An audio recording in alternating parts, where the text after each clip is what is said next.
Sit down, please.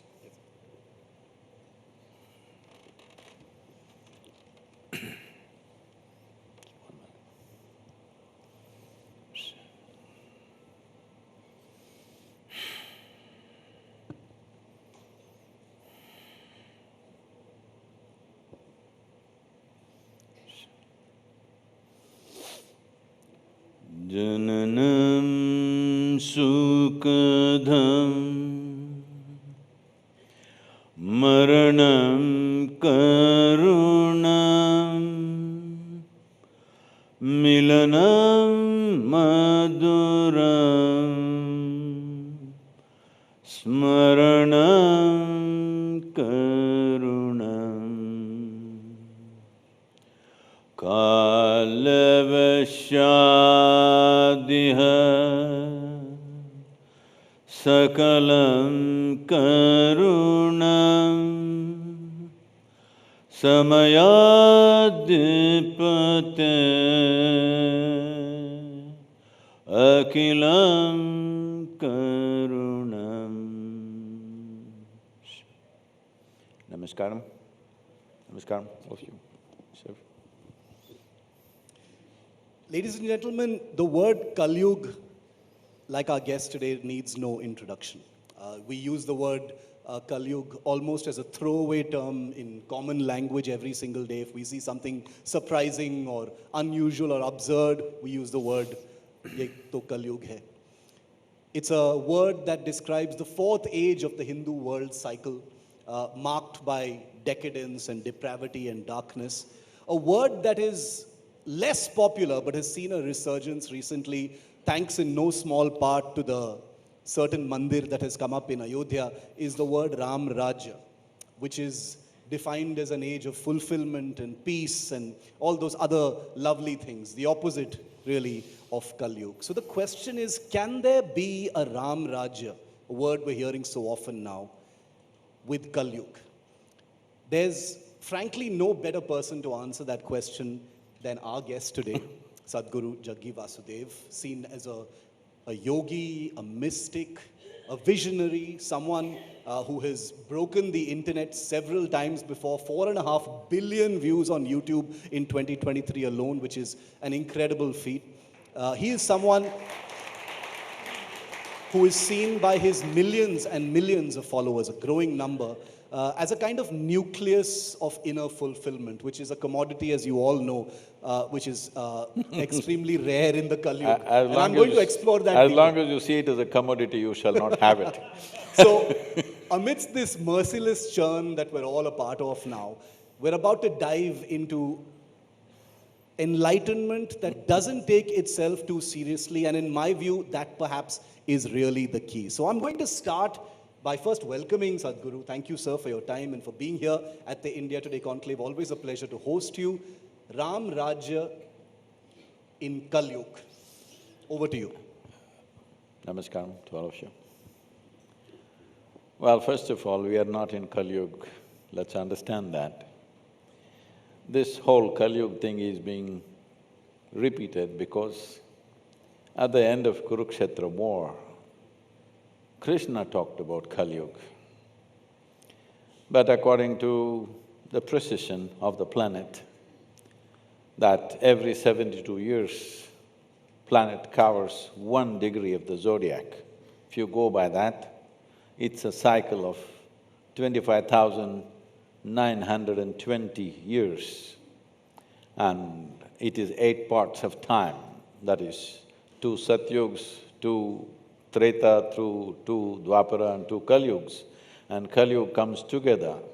So together it is 25,900 plus years, which is already over a long time ago. By 2083, you will complete Dwapar Yug and you're moving into Treta Yug. So very appropriate to talk about Ram Rajya because he's from that time. So this Kaliyug business is like you read an old newspaper and you keep talking about the same thing forever. That was spoken in 3140 BCE. That is when the Kurukshetra ended. So Kaliyug is long time over. Rajya is a choice. Metaphorically, it means a striving for a just rule. I'm insisting on this, it's a striving. It doesn't mean everything was just. During Rama's time, everything was not just. There's a whole lot of problems out there, but there was a striving. Who can strive for such a thing? It's very significant that we don't refer to him… I know, of course, some people out of their love for him call him Lord, but generally he is referred to as Purushottama. Purushottama means a Uttama among the Purushas, a human being who has risen, a man who has risen.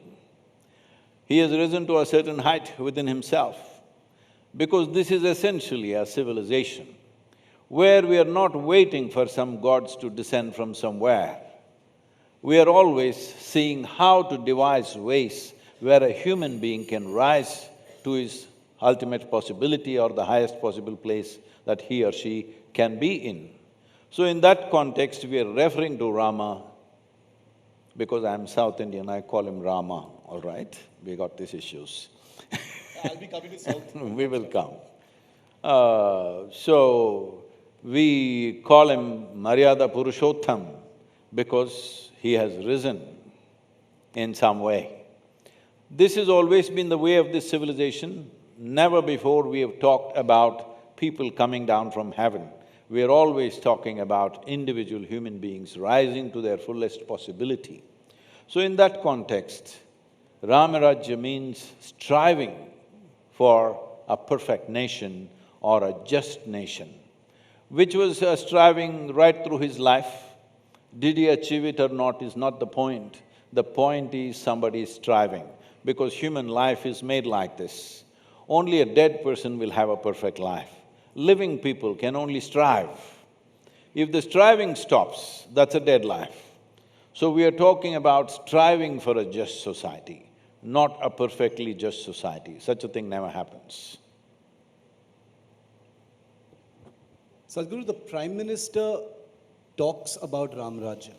You were at the Pran Pratishtha of the I was not. Mandir in Ayodhya as well. I was not. No, you've spoken about it. My question to you is, are we moving towards Rajya? Is the Prime Minister moving India towards a Rajya? See, if you are looking at Rajya, this is exactly what I said just now. If you're thinking of a perfect state, no. But are we striving? Yes, we are striving like never before. Definitely, I believe Prime Minister has the intention to strive to create that nation that all of us want.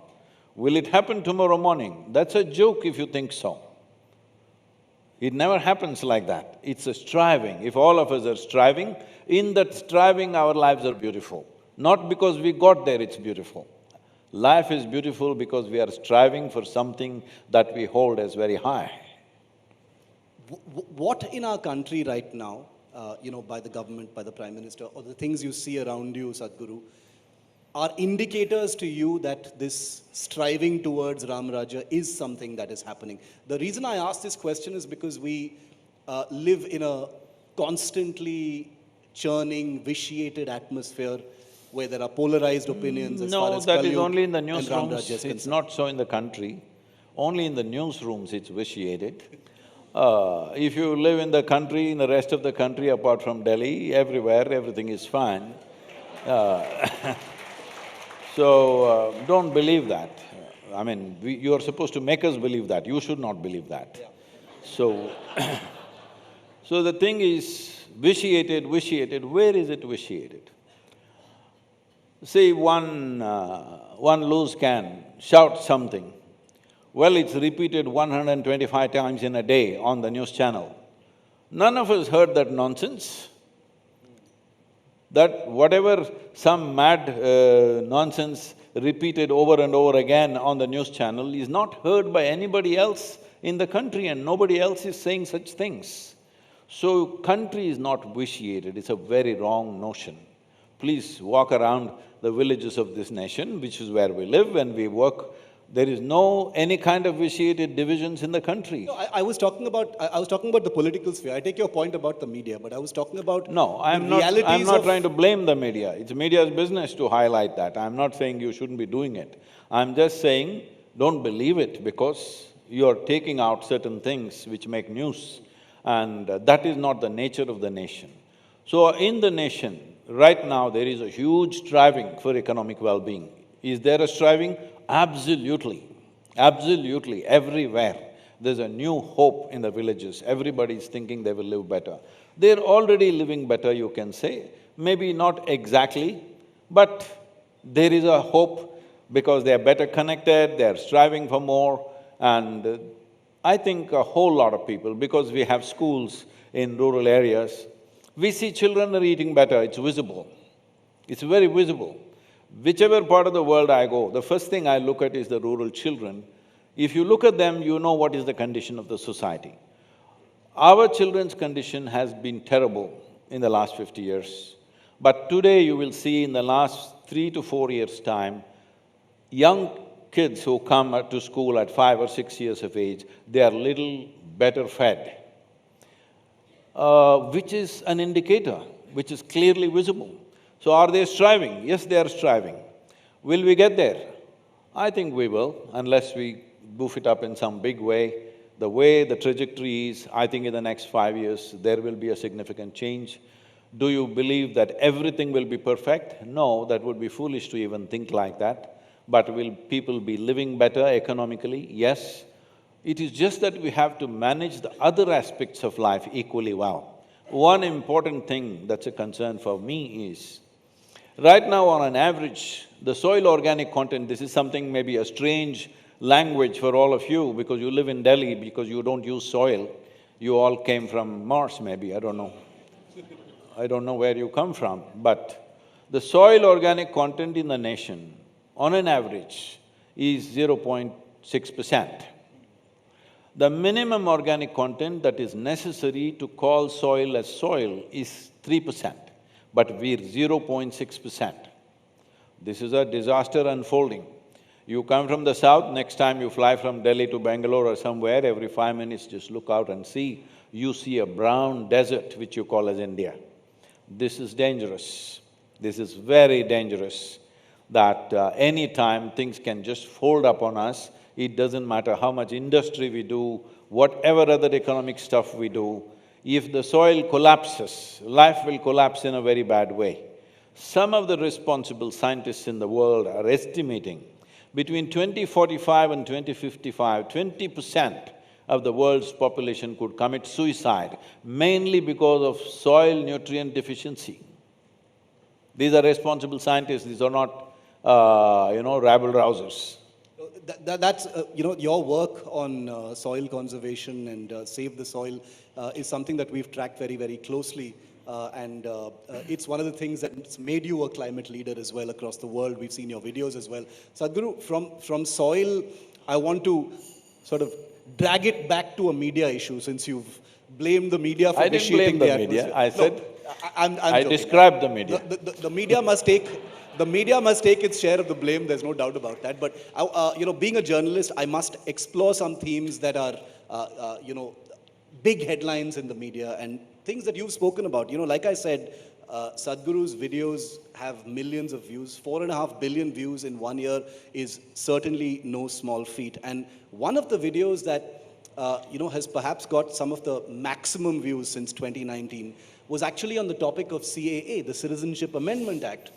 Which kind of went into the doldrums during the pandemic, Sadhguru. It's back now with the rules being notified. You were seen as a proponent of them at a time when there were large-scale protests. 4 years later, Sadhguru, what do you feel about it? The government has decided to notify. The reason I ask is because it pertains to things like religion, faith, government. What do you think? It doesn't pertain to any religion. It is too little compassion coming too late. That's my description of CAA. Too little compassion, coming too late. Because when we left people on the other side of the border post-partition, there was hope that they will be well taken care of. And there was also a promise in the political space that if there are problems, we'll take you back. But over 75 years, they have faced the worst of the worst. And many of them have moved here over 30, 40 years ago, and they're still refugees in this country. Are we not ashamed? Are we not ashamed that people are here, an historical blunder where nations are divided and somebody fell on the wrong side of the line and they tried to correct it, and they came over 30, 35 years ago and still they don't have citizenship, they don't have any rights in our country. We should be ashamed of this. This is not a controversy. This is a matter of shame. There have been comments about it being discriminatory. How? Certain politicians have, painted those who may come in a certain way. Those things are being said, sir. They're not being said by the media. They're being said, I know.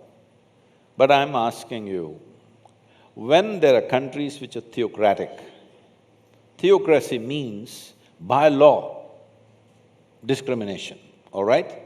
In the society there is so much discrimination, it is also there in our society. We are not some perfect society. We have 1,000 varieties of discrimination in our society. But by law, nobody is discriminated in this country. But in the neighboring lands, by law they're discriminated. There is blasphemy laws, which if you just say a word, you could be hung for it. When these things are there, if people are persecuted and they want to come over, and that too you put a cut-off date. I don't think there should be a cut-off date, but you put a cut-off date for whatever reason, that's fine. As I said, it's too little compassion coming too late after people have suffered for decades. In the Kaliyug that we live in right now… No, we are not in Kaliyug, we are in Dwapar Yug. Okay. You're saying it's not a Kaliyug. As a journalist, I think there are many aspects of Kaliyug that we live through. I'll explain it to you. Elections are a nuisance is something that Sadhguru had said many years ago. No, I did not say elections are nuisance. Let me There must be time for election and there must be time for administration. Yeah. If there is no time for administration and only election is going on, and once again, if I say something, don't think I'm blaming you, because of 24/7 news channels, if there is a by-election in Nagaland, you make me feel there is a national election going on. All right? That's because no election is small, sir. All elections are big. It is not small, but you must understand whether it is somebody else or you or me. Suppose we were in election, let's say we were politicians standing for election. The nature of the election is such, it's won on an emotional basis, not on the basis of sense and fact and figures. That's not how an election is won. Everywhere in the world, whether it's United States or UK or India, elections are won on an emotional basis. Hello? Yes. So when that is the thing, we tend to say irresponsible things at the time of election. You must give us a margin because this is a democracy. 3 months before the election, we will say all kinds of things. But if there are elections throughout the 5 years, if you go on saying this throughout the 5 years, that becomes the narrative of the nation. That is a problem. Most people may not know this, and I want to just say that. Most people may not know this, that one nation, one poll is a thing on the table right now. But it was actually Sadhguru who was one of the earliest people to talk about it. He was the first, one of the few people, I think back in 2008, if I'm not mistaken, 2008, I think. when he had said, why this constant 24/7, 365-day-a-year proximity to the next election? Every time an election gets over, we're very close to the next election. So do you believe Rajya will be one nation, one poll? I think one important step towards Rajya is one nation, one poll. Because, see, right now the argument is, oh, because you are going to win this time, you are doing this. Because people are saying that to BJP because it looks like they are going to win. But this is the important thing, an election is never won till it is won. Anybody who assumes that will make a fool of themselves. No election or no war is ever won till it is won. So, why somebody is thinking you're going to win and you will be at an advantage? No, the problem is this, we have built political parties who need employment on a daily basis. This is not necessary in any democracy.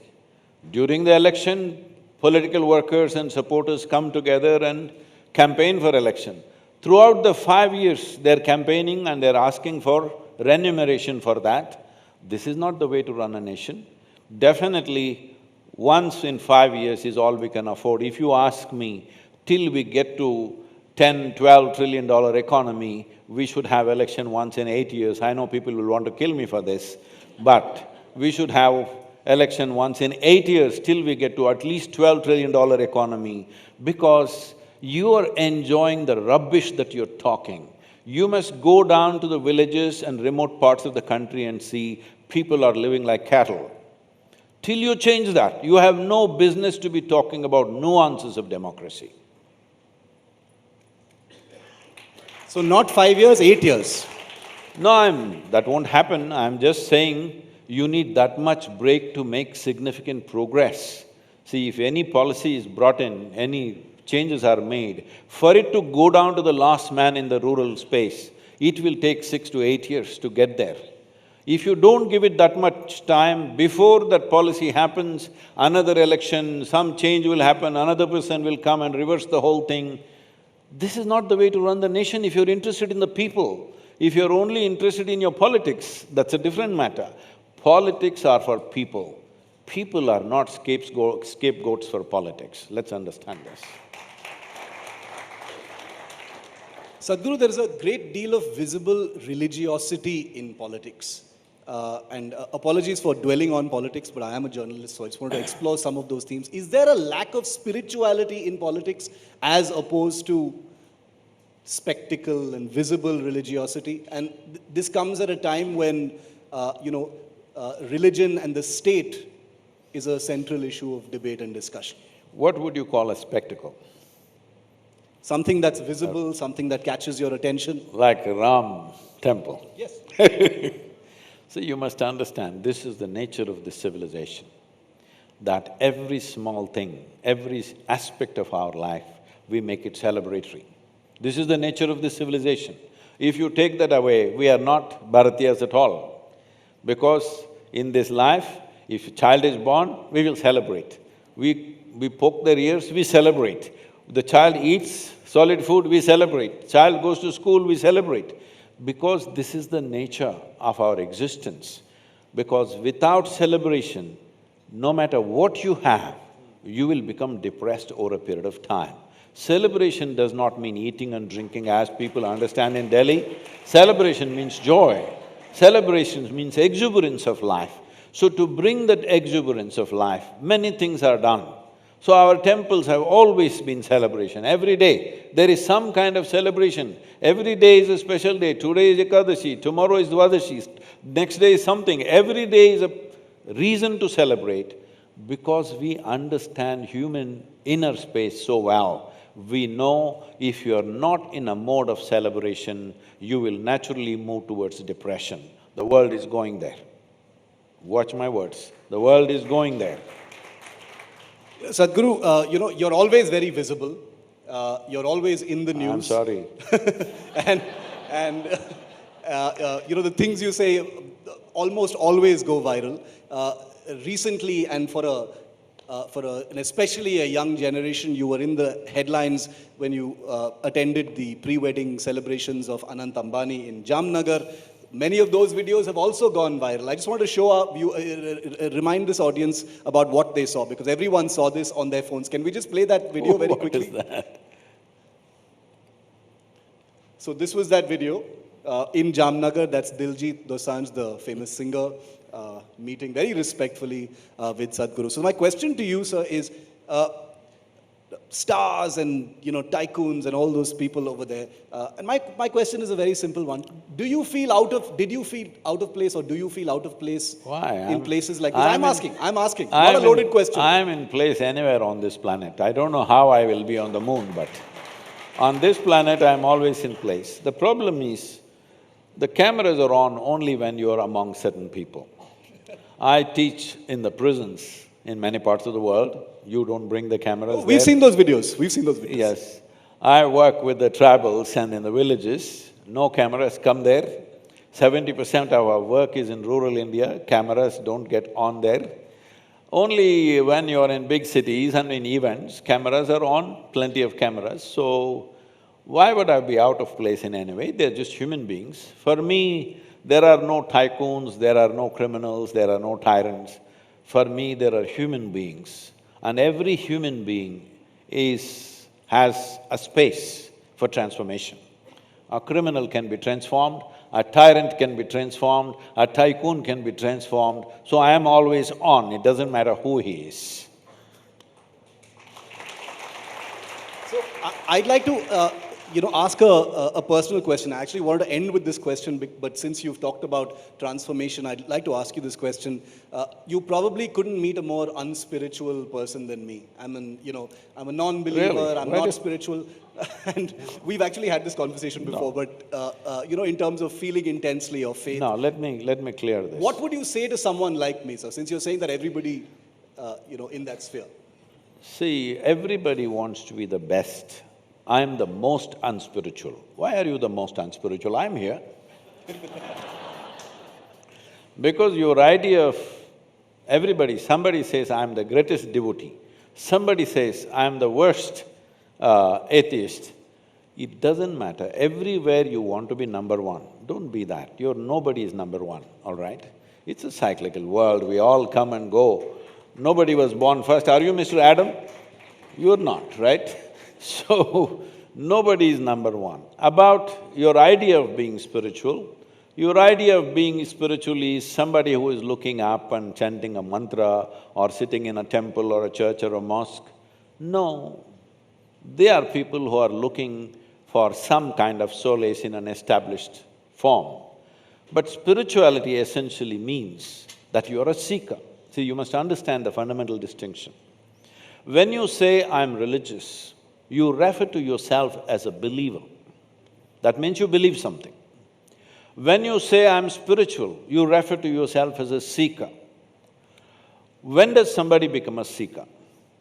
You can become a genuine seeker only if you realize, I do not know. If you see, I do not know, you don't have to label yourself, I am a seeker. The nature of human intelligence is such, if you realize, I do not know, it starts looking, it starts seeking. So seeking is not a concocted version of life, it is the nature. If you don't mess with life, if you don't mess with your children, they are all natural seekers. If you don't tell them stories for which you have no basis, they are all natural seekers. But why do you become a believer? You cannot handle the uncertainty of seeking, so you become a believer. What will you believe? What somebody said. Someone means who? Somebody that you hold as high, or somewhere it is written in a book which you hold as sacred. So essentially, you make an authority into truth in your life. It will give you solace, but it will not give you a solution. A seeker means he is not looking for solace, he is looking for solution, where truth is the only authority. Authority is not the truth. So, when you say, I'm the least spiritual person, no. If you have 1,000 questions or 1,000,000 questions, that means you're a seeker. So spirituality means it's a seeking, not a conclusion. What would you say, if someone came to you, Sadhguru, and said, I'm skeptical of spiritualists and yogis and mystics and things like that, what would you say if they were asking you to convince them to believe I tell them, even in I your am. word? Even I am very skeptical of all of them, including myself. So, you must understand, there is a difference between doubt and suspicion. Doubt is very healthy. You doubt, because of that, questions arise. Question cannot be wrong. See, questions cannot be wrong. Only the answer can be wrong, so you don't have any problem, that's all I'm saying as a journalist. Because you're always asking questions, and questions cannot be wrong. So if somebody thinks a question is wrong, that's because they don't have an answer. So the way we have handled questions in this world till now is, if somebody asks a question and you don't know the answer, kill the questioner. That is handled, well handled. In that generation, nobody ever dares to ask that question once again. You kill one man here in this hall for asking a certain question, you think anybody else will ask that question again? It's settled. So we've been dealing with things like this, that time is over. This is the age of spiritual process, because questions will come, everybody will ask questions. You cannot stop them from asking questions. At a time like this civilization that you call as Bharat becomes most significant in the world, because this is a place, even when so-called divine entities came, we only asked them questions. They could not give us any commandments. Shiva came, if he opened his mouth, his wife, she asked him 1,000 questions, she freaks him with questions. Arjuna, Krishna tries to open his mouth after 36 years of association to the person who is close to him. He tries to open his mouth, that too in an extreme situation like a battle. That guy asked hundreds of questions. You know, we were trekking in Tibet and there were nearly about 30 plus nationalities with me. And one Indian person from America started asking a question. Indians have 10,000 years of question-asking practice. So he's asking question inside a question inside a question. The question went on for about 8 minutes, and all the other people, their eyeballs were rolling because they're not able to figure out what is the question. Then I said, you stop it, you know, this is an Indian question, you guys won't understand this. Because Indians have been practicing asking questions like this endlessly. You go into any Indian scripture, question inside a question, trick questions and trick questions. Then one Chinese lady raises her hand and says, Sadhguru, I worked in the United Nations for 27 years. Even there, only Indians ask questions. This is a fact, because this is a culture where we encourage questioning, because this is a land of seeking. This is not a land of believing. We don't have any belief system. We seek. Mukti is the goal. No, this is true. Indians do ask a lot of questions everywhere. Sadhguru, since you do believe in very simple questions, if someone were to ask you, what should I do in my good times? What should I do in my bad times? What would you say to them? If you think there is a good time and a bad time, you got it all wrong. You're alive, it's a good time. When you're dead, it's a bad time for you. You're alive and you think it's a bad time, you're missing the whole point. Because you must understand… How old are you, Shiv, can I ask? Yes, I'm 43. 43. 44 years ago, where were you? 45 years ago, where were you? You did not exist.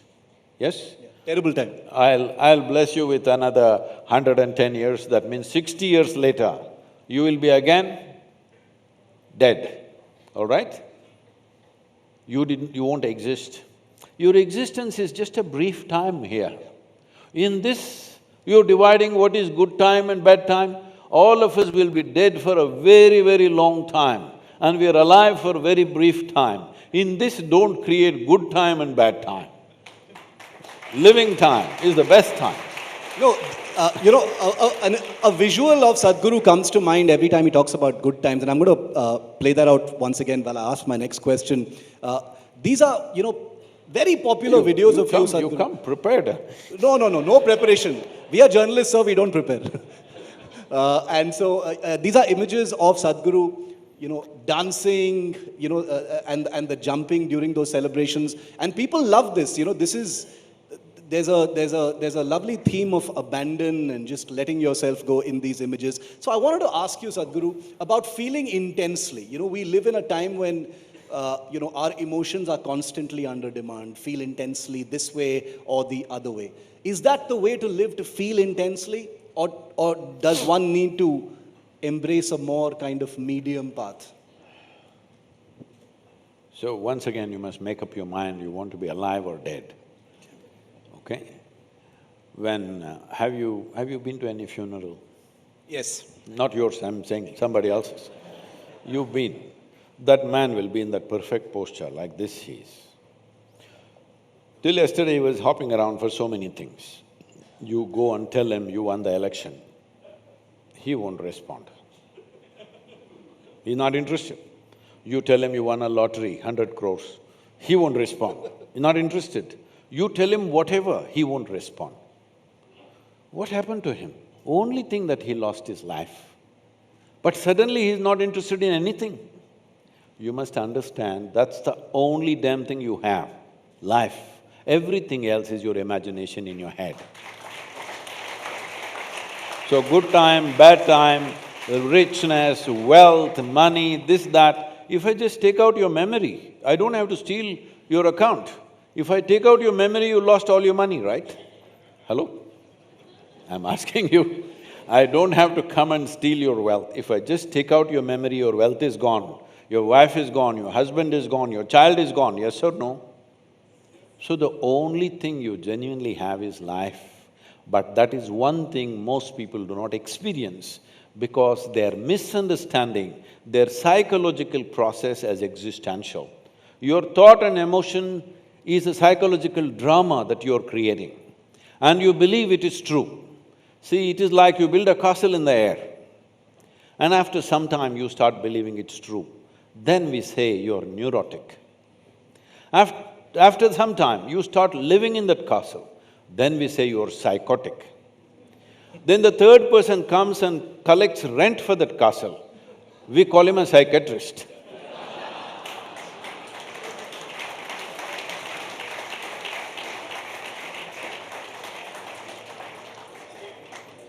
Amazing metaphor, Sadhguru. I'm picturing it in my mind right now. You know, So do not ever think your psychological reality is reality. Psychological reality is made by you. I'm asking all of you, right now can you think of a tiger? Hello? Like the Prime Minister was asking me to close your eyes, I won't do that. But if you close your eyes, can you think of a tiger? Mountain? Ocean? River? Flower? So you can create any reality you want in your mind. But now you've gotten into compulsive cycles that you think is real. No, it's your drama. If your drama is not directed by you, you're a disastrous drama. You know, speaking of drama, Sadhguru, and that brings me to a question I wanted to ask as well, which is that in this age, I know you insist that this is not Kaliyug, but in this age when… No, that is according to the Yeah, okay. cycle of the earth, not me. Okay, What is Kaliyug and Treta Yuga is not a question of opinion. Okay. It's a time. the search for meaning, you know, has increased in a time of, you know, post-pandemic suffering, people, you know, feeling lonely, feelings of isolation, etc., has led to a profusion in some ways of, you know, of quacks online, people who distribute kind of pop spirituality. In this age, and you are so popular and people follow your words so closely, how do people differentiate from, you know, a real spiritualist, perhaps, for want of a better phrase, and someone who's fake? You know, we see people getting exposed all the time. Jay Shetty, who is, you know, globally, you know, praised, etc. He's been, you know, written about recently as having faked his past, etc. How do people differentiate, sir? See, you don't bother whether somebody is real or fake. If it works for you, just do it. If it doesn't work for you, just ditch it. Why are you wasting your life trying to make a judgment whether somebody is real or fake? That's not your business. Your business is whether it works for you or not.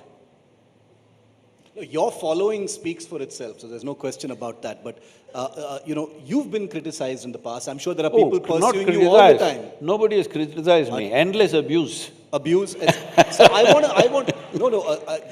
that is one thing that's, that I want to talk about. How do you handle the abuse? Because I don't handle the abuse. I imagine. Because the abuse is in their head, why should I handle it? I don't handle the abuse. See, they're constantly writing fiction about me.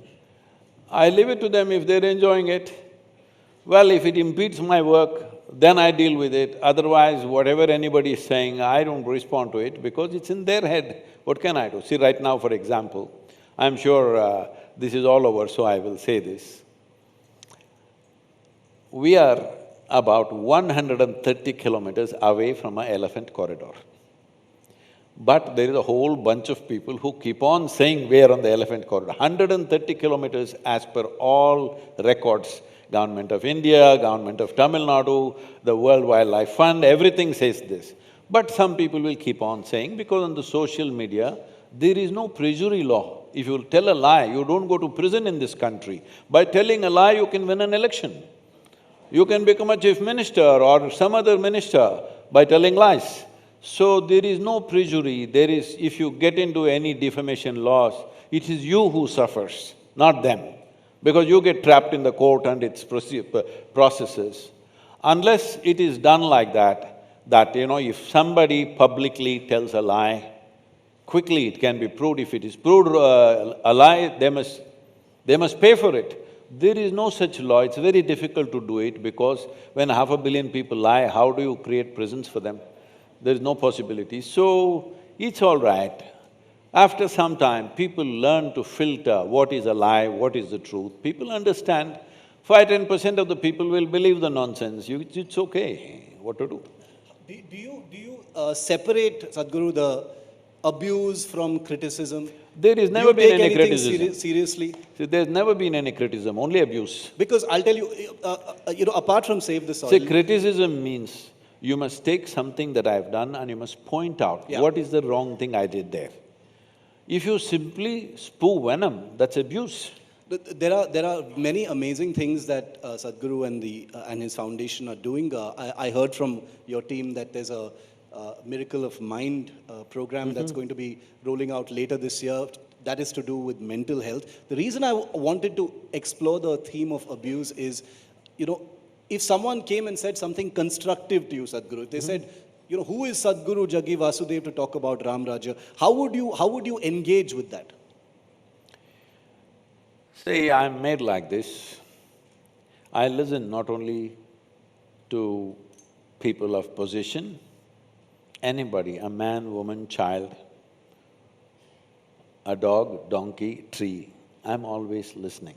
I am who I am, not because of anything, because I listen. I listen not just to the words, I listen to all the things that are not spoken. That's why I am who I am. I'm not spending my time reading. I'm not spending my time getting PhDs somewhere. I'm just listening to everything, to every life. It's because of that I am who I am. So, criticism, I don't see any issue with that. I don't see words as criticism.